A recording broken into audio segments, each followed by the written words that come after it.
Welcome, Substance Moms. It is my honor to be here with my good friend, Jonna, and I'm going to tell you just a little bit about her today. Jonna is our central kids pastor here at Substance, which we love so much. She is also a writer, and let me tell you, she is finishing her very first book. Come on! Yes. It's only been like 20 years in the making. Yeah, I'm so excited. Yeah. So she has 3 beautiful girls. What are the grades? 8th, 6th, and 3rd. Yeah. And yeah, if you've been in our church, you've probably seen her girls running around somewhere doing something. They're amazing, but we love them so much. And we're doing something a little bit different today. We're going to tag team talk, and we're going to be talking about how to parent with the end in mind.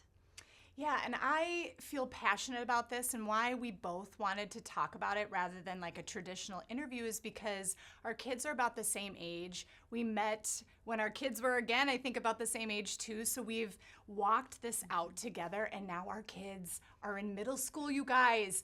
And I know that there were speakers along the way in Mom's Group that deeply spoke to me. To be intentional when the dirty diapers are up to your neck and you're like, I can't even see straight, right? But it's like, instead of thinking like, oh my gosh, how do I even begin thinking about when they're 15? It's like, what can I do now, right? There's a quote. So a journey of 1,000 miles begins with a single step. And that's the hope today, you guys. We don't want to overwhelm you. We really want this to feel like a living room space. So get cozy. I have my tea for the first time ever, you guys. I get to like drink it and just be like chill, because when I talk so much with my hands, and see, I'm still doing it. But we just really want to give you one more tool for your tool belt that you can use again repeatedly and consistently as your kids age. And maybe some of the things that we're going to talk about today, you're like, oh, we already do that. Yeah. That's great. But maybe some of you are like, I've never even thought about these things. And some of you I know have babies, and some of you have teenagers. So I just want to encourage you to like allow yourself to just think about these through a new and fresh lens. Yeah. What does this look like in my season today? Right. If you've been doing some of these things, great. But what if you did a shift? What if you did something different? Maybe we just pray that like the Holy Spirit's going to really inspire all of us to think in new and fresh ways. So the first thing we're going to talk about is we want to talk about how important it is that your kids love church. I mean, that is so important to you, so important to me. Right. And you know, when I started off at Substance, I only had like a newborn baby, and I wanted to get involved. And so Josh and I joined the greeter team right away. And I could never greet because my son was always screaming in the nursery because he hated it. Yes. As a baby, Caleb hated church. Okay, he really did. But he loves it now. Caleb loves it now. Yeah. But you know, I had to make some decisions for our family at that time. And I was like, I can't greet with you, Josh. And so I went and served in the nursery. And guess what? Caleb loved the nursery. So I made some adjustments. You know, as our kids have grown older, my daughter, she's 9 now. And right in this elementary stage, it's interesting. It is. Like, the importance of friendships is such a big deal. Totally. And especially for my introverted daughter, like for me, I'm like, I don't know you, but we're going to be best friends. Like she didn't want to go into kids because she didn't know anybody. Right. Or her one friend wasn't there. Yeah. So I didn't just say, oh, bummer. Like I wanted her love church. So we took the effort to like find, okay, who's somebody that you like? And we would do play dates. We would connect. I would be texting the mom being like, is your daughter coming today to this service? I was one of them. Yeah, it's the truth, right? Yeah, totally. Yes. We even switched services so our kids could be in the same service as their friends. Yeah. We just wanted our kids to love church. Yeah, and I think that's really important to, like, what you're hearing her say is the intentionality that she had to shift her perspective, her comfortability. Yeah. I also served in the toddler 3 room, and you'll hear me talk about that in a second, for a long time because of my youngest. And what is so interesting for me, I didn't grow up in church. I got saved at Substance, really, and I desperately wanted my teenagers to just fall in love with Jesus and want to be here. Well, substance obviously makes it really easy to, like, for our kids. I mean, it's such a fun place. But I realized when my oldest daughter was in 5th grade, she didn't have any of her own friends. And I was like, how did this happen? Like, I've been serving, like everywhere. I have been planted, I've been rooted, I've been doing all the right things. But I was like, alarm bells, she's gonna go to youth and she's introverted and she's gonna get swallowed up. She's not gonna have her people. So part of the mistake I made, which I know there's a time and a place for this, so please hear me, was I just had my kids go into the rooms together all the time because that was their buddies, right? So it was Elia and Raina always traveling along, but guess what? Raina is 2 years younger. She can't go off to youth with Elia. So that's why I started the preteen girl group, and really it was like a mom's heart cry. It was like, oh, I've got to do something. I see a need, and I'm not kidding. That God was so faithful with my one little step of obedience in leading that group because she found her 2 besties. She doesn't need 25 million friends like I do. She just needs 2.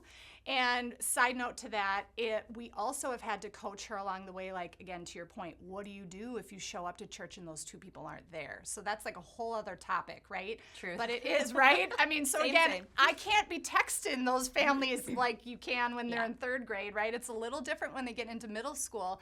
But they love church, you guys. Like, they are the kids who, when I can't go to First Wednesday because I'm sick or I'm out of town, they're like, text Sarah Legband right now and see if she can come pick us up. I mean, really I'm not even kidding. I'm like, I'm not doing that. Like, I'm so annoyed. And then my middle daughter in particular, she's a little like me, is unrelentless. And so I'm like, fine, just to get her off my back. And I text and you're like, of course I'll bring them. Like, she's thrilled. But I mean, this is their church. And I mean, it has been such a gift to me. I can see the growth in just their faith, but even just maturity-wise because they've been rooted here. So the second point too is we both have done this. We wanted our kids to love serving and not just serving in the local church. I think that's incredibly important, but also serving others. That's one of our family values. We'll talk about that a little bit later as well. And for me too, I know you did this as well. There were seasons where I did serve in the room for my kids at Sunday church so they would transition easily. But there was a shift that happened when my youngest was 5, so 5, 8, and 10. And I was like, you know, I want in particular my older girls to start developing leadership skills. Like, what better place for them to do it in God's house, right? So we were in the toddler 3 room, and every time I was intentional about, okay, now you're going to lead the craft. You're going to lead the memory verse. And now you're going to do the worship, to the point when, I think it was 2 years ago, best summer ever, Katie Hins's Love the City group, my girls just ran the show. Like, I was proud mama moment, but she's like, I'm not even kidding. They just like know what to do. And I'm like, I know, because like little steps, like they knew what to do because I had allowed them to do it. So it wasn't like, I'm like, we're all serving together and I'm the one leading it. I wanted to teach them how to do it too. We've also done I love food, so making food for other families. I have them help me make the food, and then I have them help me bring it to the mamas who I'm bringing those meals to. Granola bars in the car for people that we see on the street with food insecurity. My kids will be the ones to give them to them. So there's a variety of ways you can do it, but pick one.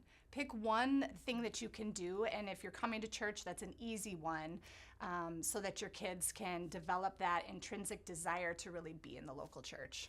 I love that you gave some little specifics and details, because I'm like, yeah, I'm going through the checklist. You guys probably are too. You're going through checklist. I do that. I don't do that. I do it. Yeah. And you're like, oh, give granola bars out. I'm like, we do that. And you're like, have your kids give them out. And like, I don't do that. Like, what a great tiny little step. So that was, thank you for that nugget. And let me just tell you too, there is a big difference between me doing it and my kids doing it. Like, when my kids have been the one to give the granola bar, there's like this natural disarming that happens. And the people are like, God bless you, baby, like almost every time. And they would never say that to me.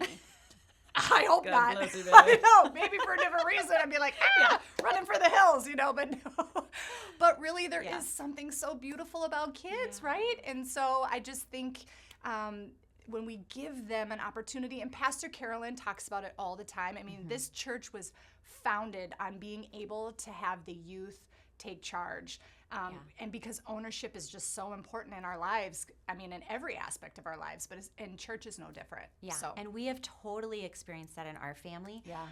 So when my son turned 10, we noticed that he was really good with beats.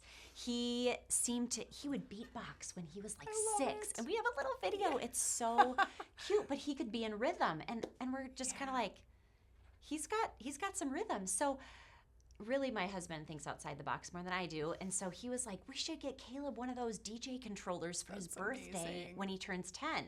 And I'm like, that seems kind of young, but okay. So, well, Josh doesn't want to get any old controller. So what does he do? He calls up DJ Kirk and he's like, all right, Kirk, what do you think? What do you recommend? What should we get him? So along the journey, I just want to kind of shorten the story. For Caleb's 10th birthday, he gets a DJ controller. And Kirk says, do you want me to teach him like a lesson so he knows how to use it? And we're like, of course. Like, we have no idea what we're doing. We've never done this before. So Caleb comes in and he and Kirk have a little lesson. And Kirk's like, I think he could join the DJ team. And I'm like, Kirk, he's 10. Like, he just turned 2 digits. Like, he's my little boy. Right, like, totally. What are you saying? Yes. I can't, my mind was blown. I'm like, you're just being sweet. But he was serious, and he gave him a couple more lessons, and Caleb joined the DJ team. Yeah. And I could not believe the level of ownership that went up. Yeah. Caleb's now almost 13, and he loves DJing. He loves church. I mean, he's often mad at us on Sunday morning if we are not out the door to be at church by 8:15 or 8:30. I'm so grateful. That was what God used to make my son come alive in serving. Right. And he doesn't just do it because it's fun. Right. Thankfully, Pastor Kirk taught him, this is why we do this. You need people in your life who talk about the reason why. We as moms can do that. Right. But it's so beautiful. The church community will do that for you too. Yeah, that's what I was going to say too, because you need other people speaking into your kids' lives. Like Katie Hins, big shout out to you. Yeah. She has intentionally even texted my girls, when Elia got her a phone, about leadership stuff that she sees in her. Will you take on this particular aspect of the Love the City Best Summer Ever group? I mean, that is such a gift, right? Because it means something so different coming from Pastor Kirk or Katie Hins or somebody else in our community than just mom. You know what I mean? So I love that. And I mean, he does it. He's got some beats. Yeah. Caleb, which I love. That's so awesome. So lastly, we both have created family values for our families that help us parent with the end in mind. For us, we decided our kids are old enough, they could join us in deciding what our family values are. And so we picked 4 for our family, and together as a family, we picked love, peace, connection, and stewardship. And I really didn't want this just to be just a wall hanging, right? I wanted them to know it. So we made up a little cheer. And so this is how the cheer goes. It goes, love, peace, connection, stewardship, Legbands live these every day. And then we would do it over and over, faster and faster and faster. But guess what? My kids have them memorized and they know them. Oh, I love that. And this is how I use them. Okay, when things get tough and there's a disciplining moment that has to happen, sometimes one of my tools that I'll pull out is our family values. When I see one of my children arguing with the other or treating the other one disrespectfully, I'll pull it together and instead of me saying, you're being mean, I'll say, hey, remember one of our family values is love. And I want to ask you, how could we show love in this situation instead of what's happening right now? Because this doesn't feel like love. And it's just a different way of not just this is who we are, but it really is how we live our lives. Yeah. And I feel like that's been a game changer for us. Yeah, that I was just going to kind of piggyback off of that too. So one of ours is being open-minded and traveling and adventure and stuff like that. And so we too will say that when they are confronted with something that is different or looks different, maybe let's be honest, siblings are different. So it's an opportunity to talk about that, but that flexibility that comes from acknowledging that you may not be right. And all of my many travels have taught me that. And so because we love adventure so much, I took them to grocery stores that had different ethnicities, present, the Hmong market, the Somali mall. We lived in the city, so we were able to go do those things and then talk about it afterwards. How did you feel? What foods did you try? That type of a thing. I developed, I know I've talked about this before, the Passport Kids curriculum. You can find that on my website, jonnameidal.com. So you can travel to other countries by staying in your living room. And really, I mean, I know that God has spoken to me personally about one of my kids in particular about being a missionary. So I know this goes beyond just like my love for travel, right? He will always use that. And so I hope that this has been encouraging for you guys. If you haven't done like a family motto, I mean, I want to do a song, girl. Come on, leg bands. I mean, that's so good. It's so good. We're going to do that. And I'm going to come back and I'm going to show you what it is. But seriously, though, invite your kids into it. We've done it as well. We have 5. And put it somewhere where you can see it. If you're not serving anywhere, now's the time. You can get those granola bars, put them in your car. You can serve on the coffee team. Come to Kids. We would love to have you.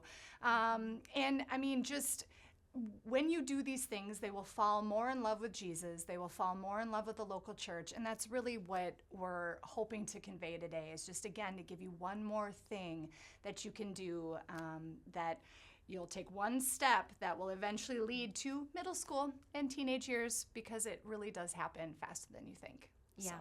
Yeah. And as you have your discussion today, I just really encourage you, dive deep, think about things a little bit differently, and even just take one nugget that you can start using in your family today. We love you. Bye.